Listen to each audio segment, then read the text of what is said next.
WhatsApp guys, welcome back to my channel. ঘুমের থেকে উঠে গিয়েছি, উঠে দেখি আম্মু আমার ফেভারিট ডিশ রান্না করে রেখেছে। এখানে রেখেছে রোস্ট, তারপরে দেখলাম এক হাঁড়ি পোলাও রান্না করেছে। এখন পোলাওটা দমে দিচ্ছে আর কি। আচ্ছা, মায়েরা বুঝি এরকমই হয়, তাই না? বাচ্চাদের কোন জিনিসটা কার বেশি পছন্দ সেটা খেয়াল করে তাকে খুব ভালোবেসে যত্ন করে রান্না করে খাওয়ায়, তাই না? আর মায়ের হাতের সব জিনিসই তো অমৃতর মতো লাগে। আমার কাছে তো তাই লাগে। কার কেমন লাগে অবশ্যই কমেন্টে জানাবেন। তারপরে ওইদিকে দেখতেছিলাম আম্মু আর এক চুলায় গরুর মাংস রান্না করতেছিল।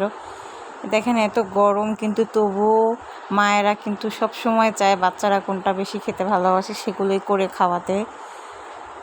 আসলে মায়ের ঋণ কখনোই কোনো বাচ্চা দিয়ে শেষ করতে পারবে না। আর আমার আম্মুর কথা তো আমি কি বলবো আর। অবশ্যই সবাই জানাবেন কার কার আম্মু এই ঈদে কাকে কাকে কী পছন্দের জিনিস খাওয়াচ্ছে। অবশ্যই কমেন্টে আমাকে জানাবেন। লাইক, কমেন্ট, শেয়ার করবেন, সাবস্ক্রাইব করে আমার পাশে থাকবেন। সবাই ভালো থাকবেন। আল্লাহ হাফিজ।